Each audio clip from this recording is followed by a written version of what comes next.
Hello all, this is Vibhuti Khanna from institute of commerce Gurgaon. मेरी short series का एक और क्वेश्चन मैं आपसे शेयर करने वाली हूँ। ये क्वेश्चन बच्चों के लिए toughest question I must say. Value नहीं निकलती, 10 से 15 मिनट निकाल लेते हैं। थोड़ी ट्रिक को समझो। क्या ट्रिक है? आपके सामने मैं स्क्रीनशॉट शेयर कर रही हूँ इस क्वेश्चन का। Star limited forfeited 500 share, data मैं बोर्ड पे ले रही हूँ। देखिए 500 शेयर्स फॉरफिट हुए, ठीक है जी। फॉरफिटेड शेयर्स मैं शॉर्ट में लिखूंगी, छोटी वीडियो है मेरी। और बोला 10 रुपीज में ये शेयर्स आपने इशू किए थे, यानी कि आपकी जो फेस वैल्यू है ₹10 है, लेकिन इसको प्रीमियम पे इशू किया गया। प्रीमियम पे इशू किया गया 20%। 20% प्रीमियम का मतलब क्या हुआ? 10 रुपए का अगर आपका शेयर है तो 2 रुपए उसका प्रीमियम हो गया, क्योंकि फेस वैल्यू के ऊपर आप निकालेंगे।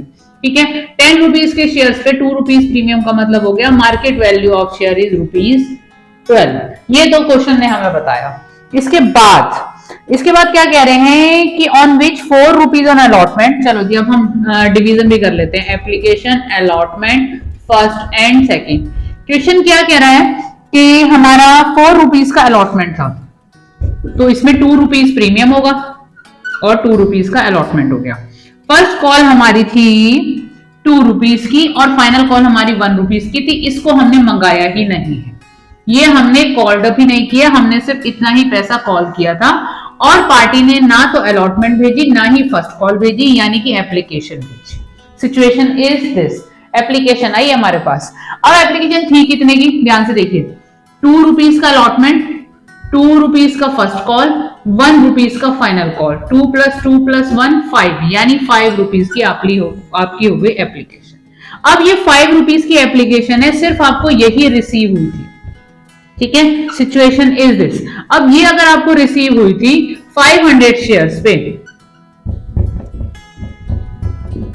तो आपके पास 2500 शेयर्स का पैसा, मतलब आपके पास ₹2500 आपकी क्वेश्चन की सिचुएशन के अकॉर्डिंग है। ठीक है जी। अब क्वेश्चन क्या कहता है? आउट ऑफ दीज 100 शेयर्स वर री इशूड। अब हमने किया क्या? ये हमारे शेयर फॉरफीचर में पैसा पड़ा है, हमने वो निकाल लिया।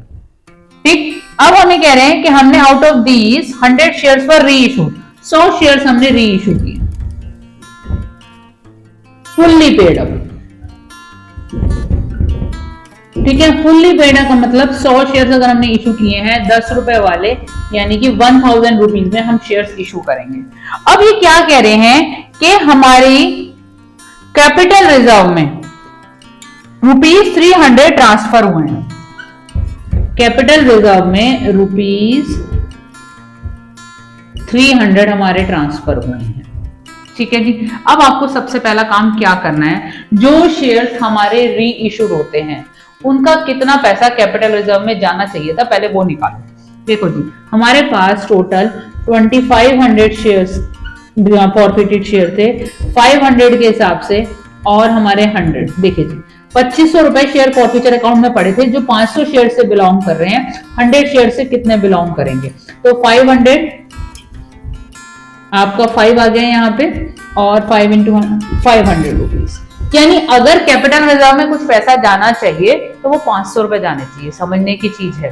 500 रुपीज क्यों जाने चाहिए? जो शेयर्स री इशू होते हैं उससे रिलेटेड पैसा ही कैपिटल रिजर्व में जाता है। अब क्या कह रहे हैं ये कह रहे हैं कि 500 में से हमने सिर्फ 300 रुपीज ही ट्रांसफर करे, यानी 200 रुपीज हमने कैपिटल रिजर्व में ट्रांसफर नहीं किए। अगर हमने दिमाग चलना चाहिए, लॉन्ग क्वेश्चन अगर आपने किए हुए तभी समझ में आएगा, नहीं तो समझ में नहीं आएगा। कैपिटल रिजर्व में कौन सा पैसा जाता है? जो शेयर्स रीइशू हो जाते हैं उनका पैसा अगर बच जाता है शेयर फॉरफीचर अकाउंट में, वो कैपिटल रिजर्व में जाता है। अब क्वेश्चन हमें क्या कह रहा है कि कैपिटल रिजर्व में 300 रुपए जा रहे हैं, यानी 200 रुपए तुमने यूटिलाइज किए। कब यूटिलाइज किए होंगे? री इशू के टाइम पे। अब देखो जी पिक्चर क्या बनी। री इशू जो हमने किया, री इशू हमने किया 100 शेयर्स को, ठीक है, 10 रुपए के हिसाब से, यानी हमें 1000 रुपए आने चाहिए थे। ये क्वेश्चन बता रहा है कि 200 रुपए यूटिलाइज कर लिए री इशू के टाइम पे, यानी 800 रुपए में तुमने री इशू किए। अब 100 शेयर्स थे, अगर आपने उन्हें 800 रुपीज में इशू किया तो इसका मतलब पर शेयर वैल्यू ऑफ री इशू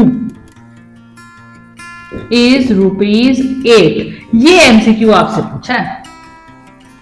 कि आपने कितने में शेयर री इशू किया है, that has been asked. Trick थी, काम काफी सारा था, अगर आप ध्यान से देखो, थोड़ा करना पड़ेगा। अभी तो मैं टीचर हूं, मैंने किया है, आपको कम से कम ऐसे 10 क्वेश्चन करने पड़ेंगे, और मैं बता रही हूं फाइनल में ये क्वेश्चन रखा है, आएगा। ये बहुत आता है। 3 सेट होंगे ना, 2 सेट में सेम क्वेश्चन मिलेगा, डिजिट्स तो अलग होंगी ही होंगी, लेकिन कॉन्सेप्ट होगा कि आपको कैपिटल रिजर्व में कितना ट्रांसफर हो रहा है, वो अमाउंट गिवन है, that is the last entry. आपने कितने में शेयर री इशू किया, that you have to calculate. Video 3 से 4 बार सुनोगे, करोगे, तब आएगा। नीचे क्वेश्चन दिया हुआ, उसको दोबारा रीड करो, दोबारा समझो, थोड़ा सा ब्रेन की ना एक्सरसाइज होगी, अरे ये हुआ क्या, ऐसा जरूर हुआ होगा इस क्वेश्चन को देख के बेटा, लेकिन आना तो है और करना भी है। मैं तो श्योर क्वेश्चन ऐसे दे रही हूं जो तुम्हारे पेपर में रखे हैं, तो कर लो ना प्रैक्टिस, आ जाएंगे नंबर। देखो, समझो, दोबारा सुनो, दोबारा अंडरस्टैंड करने की कोशिश करो। पर शेयर ऑफ री इशूड अमाउंट पूछी है, देखो ध्यान से, सुनो, समझो, करो, तभी आएगा। All the best.